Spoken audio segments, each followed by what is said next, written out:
A'udzubillahi minasyaitonirrajim. Bismillahirrahmanirrahim. Alhamdulillahirabbil alamin. Wassalatu wassalamu ala asyrofil anbiya'i wal mursalin.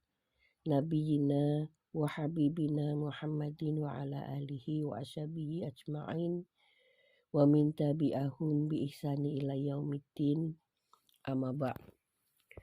Alhamdulillah, segala puji hanya bagi Allah. Salawat dan salam semoga senantiasa tercurah kepada qudwah kita Nabi Agung Muhammad Sallallahu Alaihi Wasallam. Alhamdulillah, marhaban ya Ramadan. Alhamdulillah Allah telah mempertemukan kita dengan bulan Ramadan yang telah kita nanti, yang telah kita inginkan.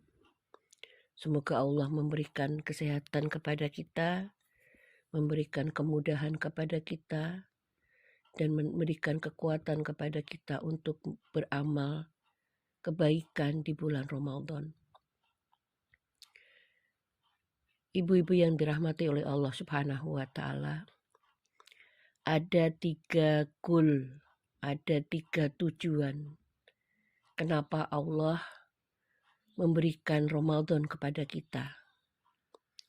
Yang pertama, di dalam Quran surah Al-Baqarah ayat 183, A'udzubillahi minasyaitonirrajim. Bismillahirrahmanirrahim. Ya ayyuhalladzina amanu kutiba alaikumusyamu kama kutiba alal ladzina min qablikum la'alakum tattaqun. Hai orang-orang yang beriman, panggilan kepada orang-orang beriman ini tanpa terkecuali laki-laki, perempuan, tua, muda, besar, kecil, bahkan keimanan bertingkat, ada yang kecil, ada yang sedang, ada yang besar, ada yang banyak, ada yang tinggi. Ini diseru oleh Allah Subhanahu wa Ta'ala dalam Quran surat 2 tadi, hai orang-orang yang beriman, diwajibkan kalian berpuasa, ya. Dan kemudian goalnya dan kemudian berakhir kepada la'alakum tattaqun. Ya. Artinya goal yang pertama adalah peningkatan ketakwaan personal. Dasar pemikiran dari hal ini adalah bahwa kehidupan kita, mau tidak mau, suka tidak suka, kapanpun akan kembali kepada Allah Subhanahu wa Ta'ala. Kita akan berada di alam barzah, akan di padang mahsyar, kemudian di Sirotol Mustaqim. Ini adalah kehidupan nyata buat kita kelak. Maka harus kita yakini bahwa hal ini adalah sesuatu yang perlu kita berbekal di dalamnya. Kita akan pergi kemana, misalnya healing atau mudik atau pergi kemana saja, kita butuh bekal. Apalagi ketika kita akan menghadap Allah Subhanahu wa Ta'ala, tentunya kita harus memiliki bekal yang lebih banyak. Lah, oleh karena itu, bulan Ramadan inilah Allah berikan momentum yang paling tepat untuk kita berbekal. Ibu-ibu yang dirahmati oleh Allah Subhanahu wa Ta'ala, usia kita tidaklah terlalu cukup untuk berbekal. Coba kita mencoba berhitung ya. Misalnya usia kita sekarang 50 tahun. Sudah ada diskon dari Allah memang, alhamdulillah. Sebelum balik kita diberikan diskon dari Allah Subhanahu wa Ta'ala, tidak mendapatkan dosa atas apa yang kita lakukan. Taruhlah 50 dikurang 15. Ada 35 tahun. Kemudian waktu kita untuk tidur paling tidak sepertiga hari. Artinya sepertiga usia kita itu sebenarnya untuk tidur. Taruhlah 35, 12 tahun lah kita tidur. kemudian makan kita, sekolah kita, kerja kita, dan seterusnya. Berapa tahun? Dan sementara ada berapa ibadah dalam setiap harinya, dalam setiap waktunya yang bisa kita lakukan secara khusyuk. Dari perhitungan seperti inilah yang kemudian membuat kita menyadari bahwa bekal kita menuju kepada Allah itu sangat kurang. Sehingga Masya Allah, karena kemaharahmatnya Allah, kemaharahimnya Allah, Allah menyediakan Ramadan untuk kita. Yang di dalamnya akan dilipat gandakan kebaikan kita, amal solih kita 10 hingga 700 kali lipat. Masya Allah. Ini adalah kesempatan yang sangat berharga yang tidak akan bisa kita temui setiap waktu. Dan hanya Ramadan inilah yang bisa kita lakukan.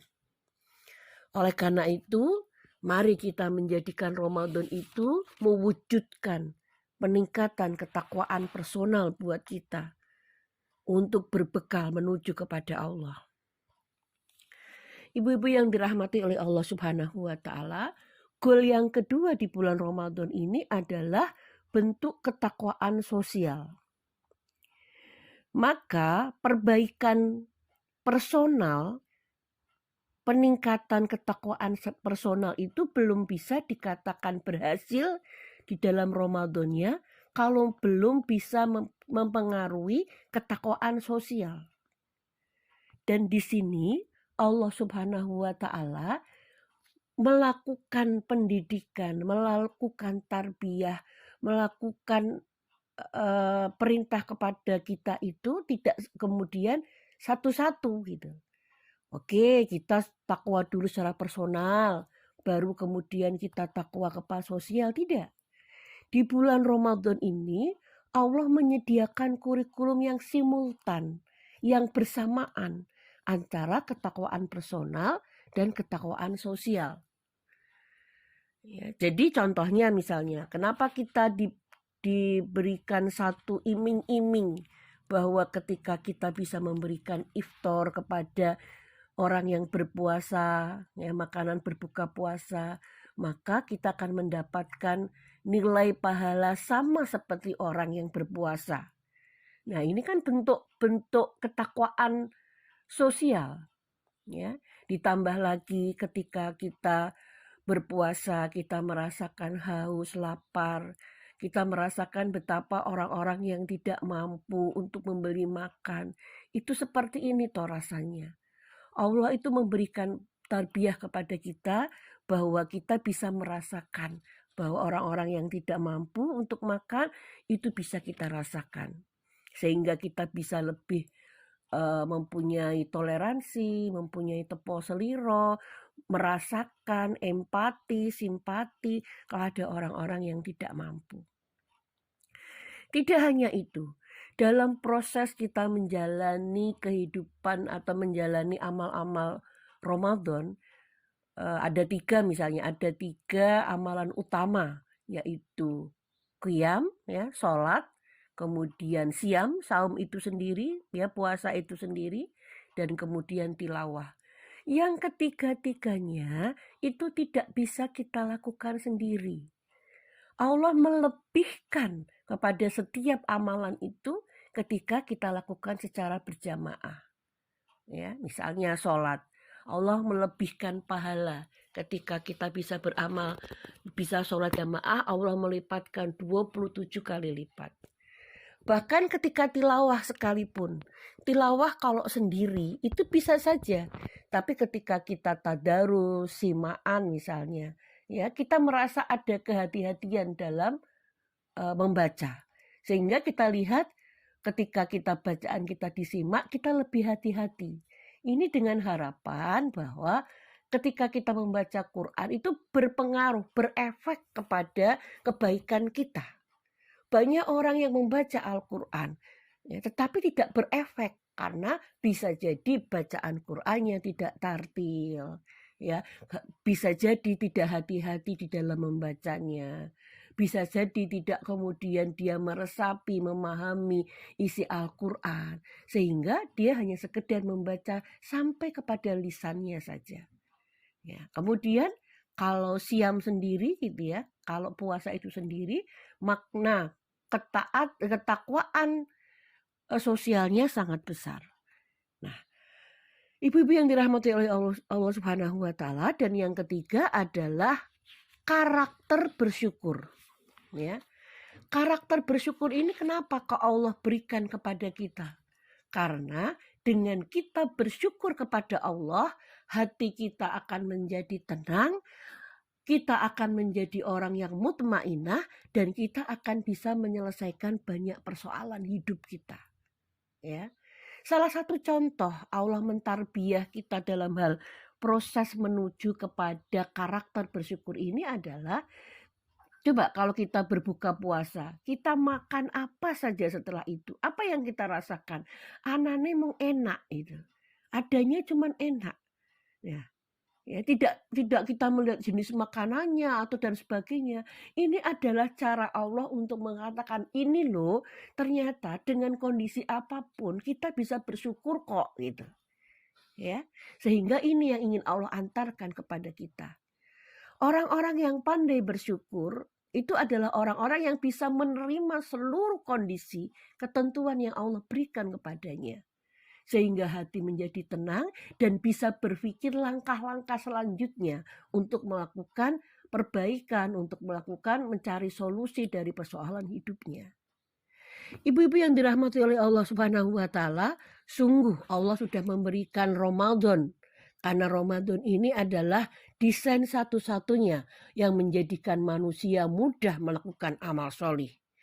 Maka kita harus menjadikan Ramadan ini momen yang tepat untuk melakukan amal soleh, mengukir kebaikan. Dan Masya Allah, Ramadan juga merupakan salah satu desain yang memberikan kepada kita mengurangi potensi kemaksiatan kita.